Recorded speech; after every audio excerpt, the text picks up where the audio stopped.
귀한 찬양 감사합니다. 우리는 대리인절 첫 주일을 맞이하고 우리 믿음의 교우들과 함께 시작을 합니다.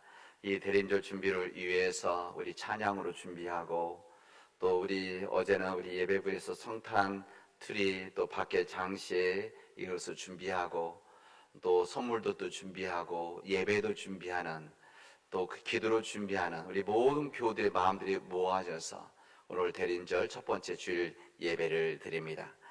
오늘 이 앞에 있는 성탄나무 크리스마스 트리에 불을 밝혔습니다. 그리고 우리는 매 주일 앞에 있는 오늘 첫 번째 불을 붙였는데 다음 주엔 두 번째 불, 그래서 네 번째까지 대림절 초를 붙이고 이제 성탄절날 다섯 번째 촛불을 켜게 되어질 것입니다. 여기 성탄 트리에 그리고 이 앞에 불을 붙이는 이유는 왜 그렇습니까? 어둠 때문에 그렇습니다. 아무리 밝은 등불도 해가 있고 밝을 때는 아무런 가치도 없고 존재의 이유가 없습니다. 그러나 어두워지면 그 빛의 역할이 살아나게 되어지고 그 빛의 소중함과 고귀함을 우린 그때 알게 되어집니다. 우리는 성탄을 맞이하고 준비하는 이 대림절 절기 동안 우리 매주 촛불을 켜가면서 이 땅에 빛으로 오신, 어둠 속에 빛으로 오신 예수 그리스도를 함께 나누고 전하고 함께 감사하면서 은혜를 나누려고 합니다. 우리가 켜는 이 촛불은 세상의 전등, 그냥 일반 세상의 불이 아니라 이 땅 어두운 가운데 빛으로 오신 예수 그리스도의 빛이고 예수 그리스도를 맞아들이게 한 우리의 준비라는 것을 우리 함께 마음으로 나눌 수 있기를 바랍니다. 지금 우리 세상에 참으로 어둡고 어려운 그리고 우울하고 답답한 우리의 현실과 우리의 상황들입니다. 이번 한 해 우리에게는 어두운 바람이 거세게 불었습니다.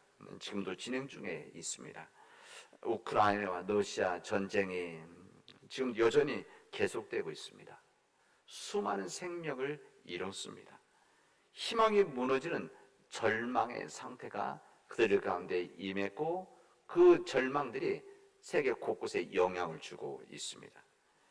지금 이스라엘과 팔레스타인 전쟁이 발발돼서 계속되고 있습니다.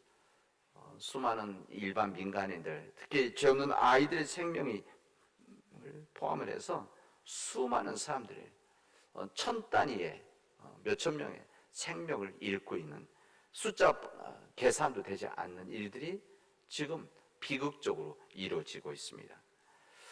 뿐만 우리 지구촌은 우리 각종 재해로 몸살을 앓고 있습니다. 기후 변화로 인해서 세계 곳곳에서 우리 기근으로 또 홍수로 또 폭풍으로 또 기근으로 전염병으로 심한 몸살을 앓고 있습니다. 무슨 말이냐, 안전지대가 없다 그런 이야기입니다. 우리들의 지구촌은 지금 인간의 교만, 인간의 탐욕으로 인한 그게 다 우리 사람들의 이 편함과 유익을 위해서 만들어낸 여러 가지 개발로 인해서 생태계가 심하게 몸살을 앓고 있는 거 아닙니까?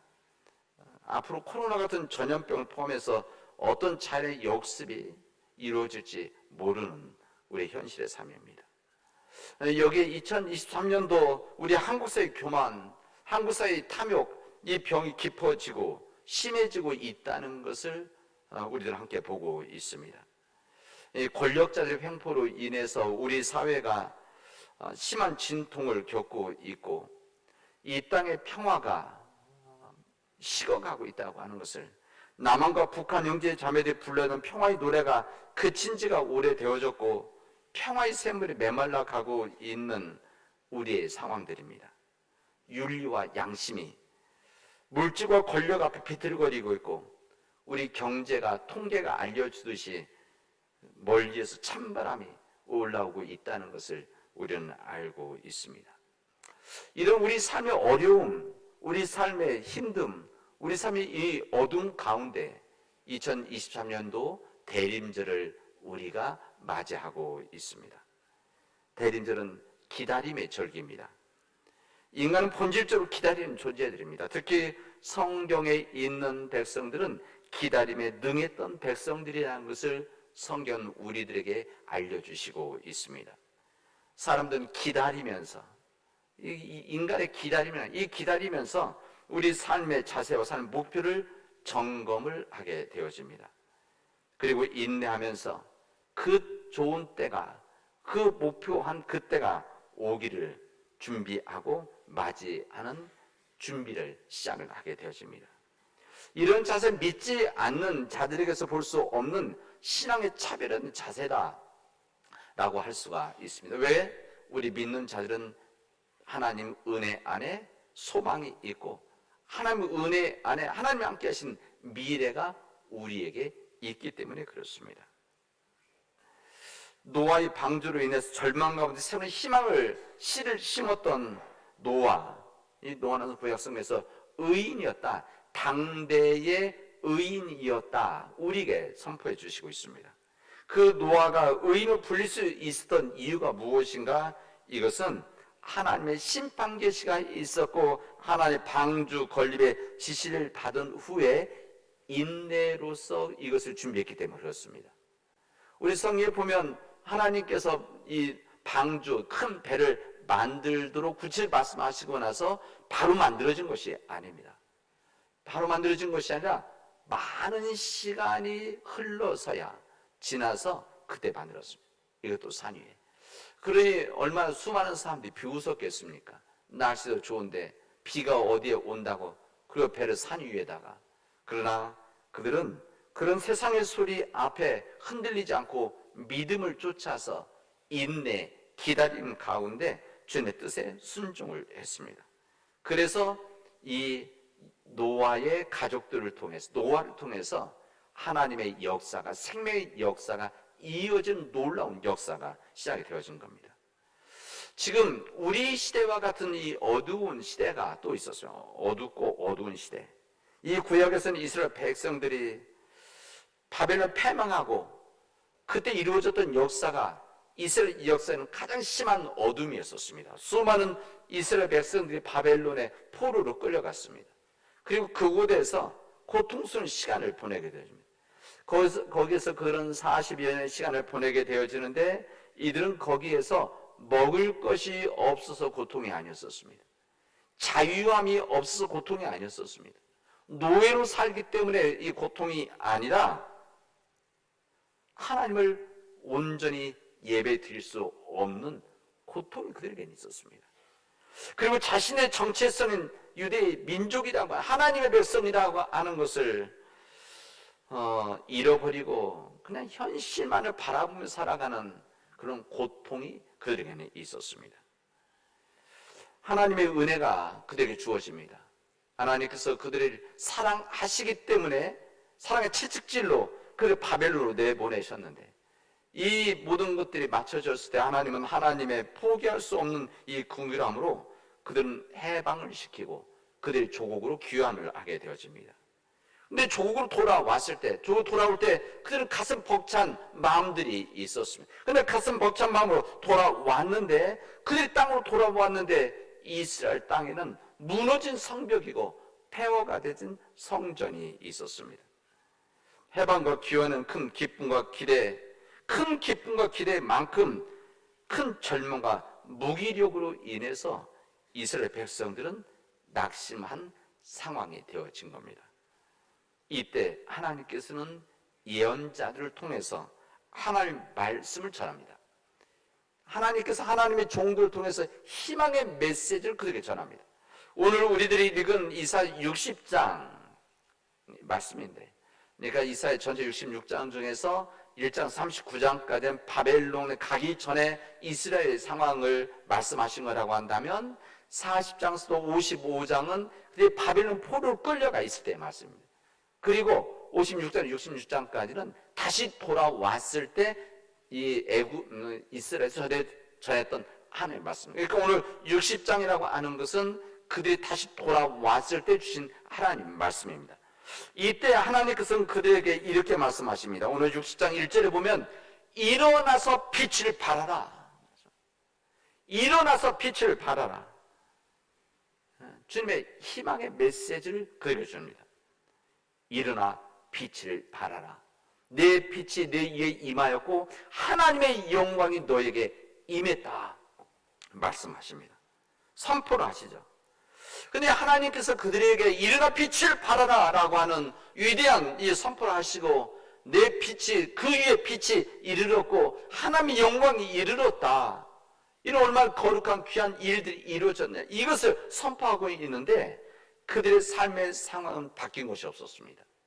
그들이 귀환했을 때 무너진 성벽, 폐허가 된 성전, 무기력해진 이스라엘 백성들 이 상 바뀐 것이 아닙니다. 그럼에도 불구하고 하나님께서는 그들에게 일어나 빛을 발하라. 그 빛이 너에게 임했고 그리고 하나님의 영광이 너희에게 임했다. 이렇게 말씀하신 겁니다.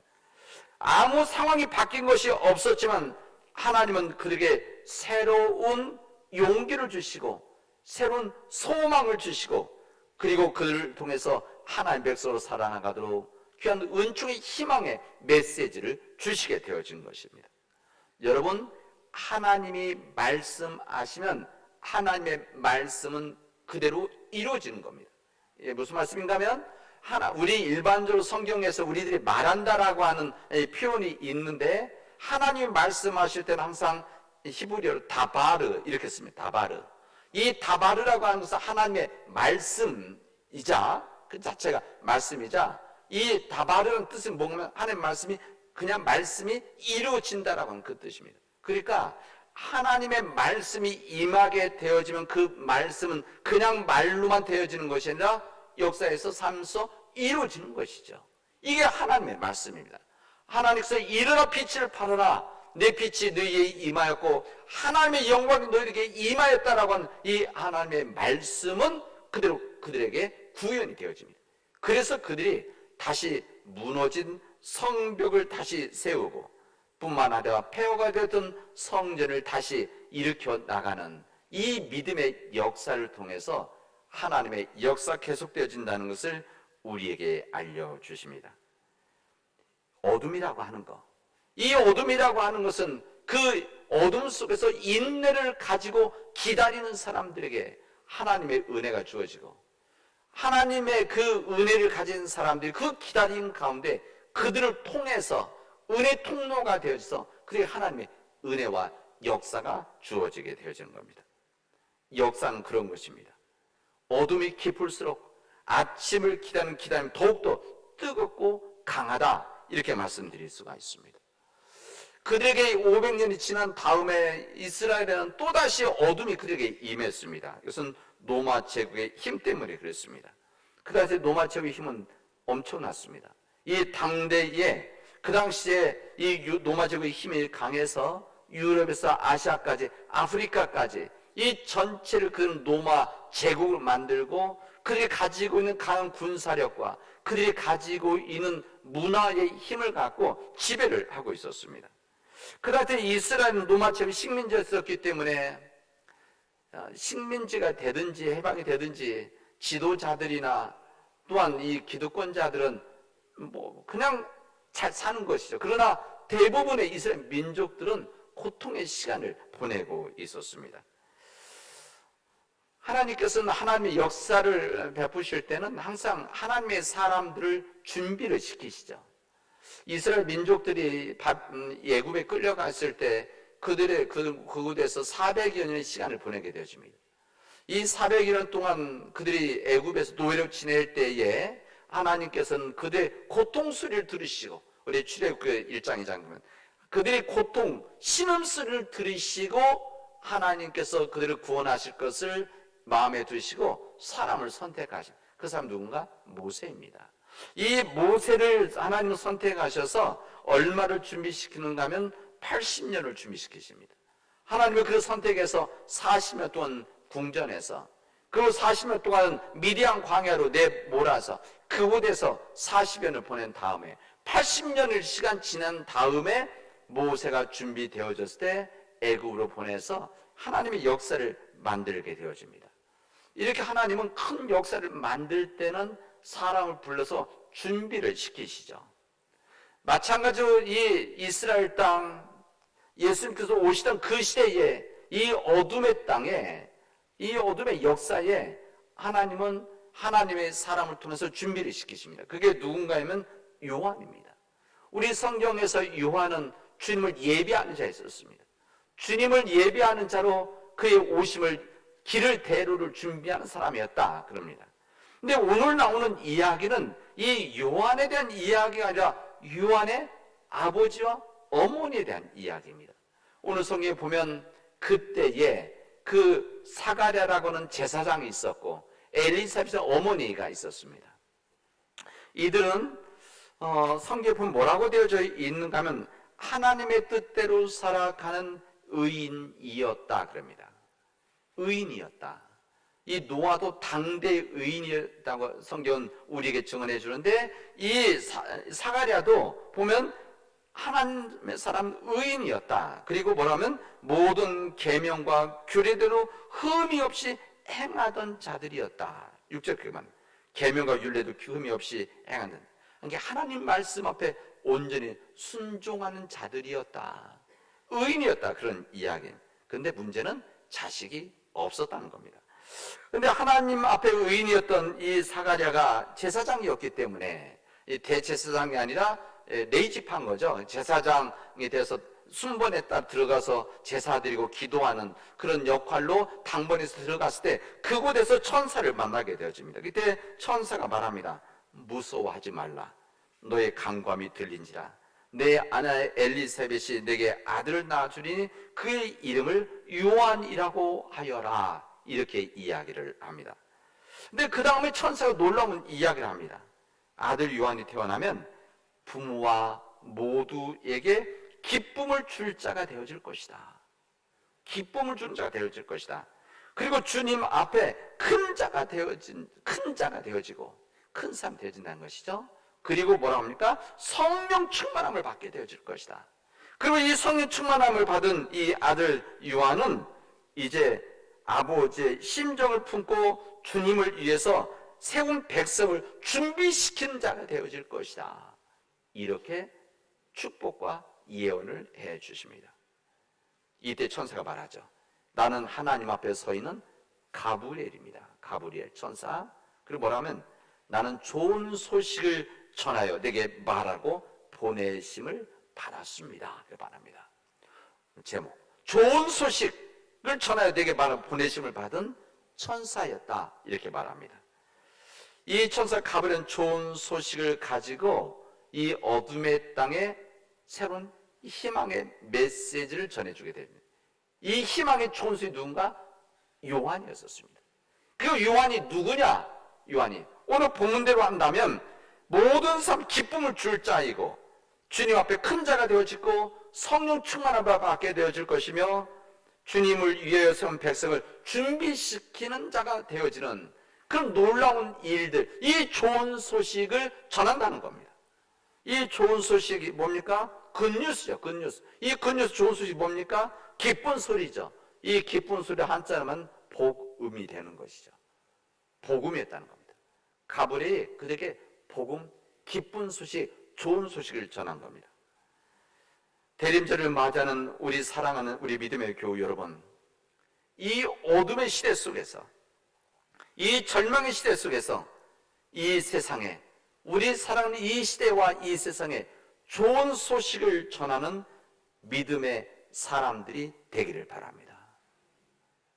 세상에 모든 기쁨을 줄 수 있는 이뿐만 아니라 성령 충만함으로 주님 앞에 큰 자가 되어지고 주님을 위해서 세운 이 역사를 만들 준비하는 자, 좋은 소식을 전하는 우리 믿음의 교우들이 되어지기를 바랍니다. 이 어둠의 시대에 이사야 선지자가 일어나 빛을 발하라. 내 빛이 네 임하였고 하나님의 영광이 너희들에게 임하였다라고 하는 이 좋은 소식이 저는 우리 사랑하는 교우들에게 임하기를 바랍니다. 이 사가랴는 위대한 사역을 감당하면서 준비하는 하나님의 역사를 준비하는 사람들을 준비하는 이 거룩한 일을 했던 하나님의 사람들입니다. 세상의 어둠을 추구하고 이 세상 물질을 추구하는 삶이 우리 믿는 자들 끊임없이 흔들고 또 유혹하고 있는 이 시대 속에서 사랑하는 우리 믿음의 가족 여러분들은 하나님의 좋은 소식을 전하는 믿음의 사람으로 여러분 세상으로 나아갈 수 있기를 바랍니다. 여러분의 가정들이 좋은 소식을 전하는 믿음의 가정들이 되어지기를 바랍니다. 여러분의 가정들이 좋은 소식, 하나님의 희망의 소식을 어둠의 땅에, 어둠의 시대에, 어둠의 이 질서들에게 여러분 주님의 말씀을 가지고 좋은 소식을 전하는 믿음의 사람들이 되십시오. 여러분 좋은 소식을 전한다는 것은 무엇입니까? 저는 이렇게 여러분 말씀드립니다. 여러분의 가정이 성령 충만한 가정이 되어지면 성령 충만한 가정 자체가 여러분 좋은 소식이 되어집니다. 그리고 그 좋은 소식이 예수 그리스도의 향기가 흘러가는 것이죠. 여러분 세상 성령 충만하게 되어지면 우리 가정 안에 사랑이, 기쁨이, 평화가 임하게 되어집니다. 성령 충만하게 되면 우리가 인내심을 오래 참고 친절하고 선함이 있게 되어지고 신실함과 온유와 절제 열매가 우리에게 맺혀지게 되어집니다. 이 성령 충만한 삶을 살아가는 그 자체가 여러분 세상에 주는 좋은 소식이 되어지는 겁니다. 사랑하는 우리 믿음의 교회 여러분, 우리 교회가 진정 이 세상에 특히 우리에게 선교주로 허락해 주신 우리 남원에 좋은 소식을 전하는 우리 믿음의 교우들, 우리 믿음의 교회가 되어지기를 바랍니다. 우리 교회가 이 시대, 이 어둠의 시대에 의의 길을 건전히 걸어가지 못하는 이 시대 속에서 우리 교회가 진정 예수 그리스도의 생명과 빛을 가지고 우리가 그 좋은 소식, 예수 그리스도의 좋은 소식을 통해서 이 땅을 변화시켜 나가는, 이 세상을 변화시켜 나가는, 그리고 우리 남은 땅을 변화시켜 나가는 이 믿음의 역사를 위해서 우리는 부름을 받은 사람들입니다. 우리 교회가 그런 부름을 받은, 사명을 받은 교회이죠. 이 사가랴에게 가부 천사가 와서 이 모든 기쁜 소식을 전하는 자로 전할 것을 부름을 받은 사람입니다. 부름한 천사라고 아는데 우리가 바로 그런 거룩한 사역을 맡은 사람들 아닙니까? 우리가 이 좋은 소식을 남원에 전해서 이 남원 땅을 하나님의 땅으로 변화시켜 나가는, 하나님의 뜻이 이루어지는 이 거룩한 땅이 되어지는 이 거룩한 역사를 위해서 함께 그 믿음의 길을 걸어가는 좋은 소식을 전하는 우리 산 믿음의 교우들이 되어지기를 주님의 이름으로 축원하겠습니다. 기도합시다. 은혜가 풍성하신 하나님, 우리 진정 우리 좋은 소식을 전하는 자의 삶으로 우리가 살아가게 하여 주시옵시고, 진정 우리 교회가 이 남원의 좋은 소식, 희망의 소식, 은혜의 소식, 사랑의 소식을 전하는 믿음의 복된 교회가 되어지도록 지켜주시옵소서. 하나님이 일어나 빛을 발하라고 하는 이 믿음의 선포의 말씀이 우리 교회가 임해서 우리 교회가 하나님 보시기에 정말 좋은 이 어둠의 세상에 빛이 되어지는 교회가 되어지고 교우들이 되어질 수 있도록 믿음의 가정이 되어지게 하여 주시옵소서. 예수님의 이름으로 기도합니다. 아멘.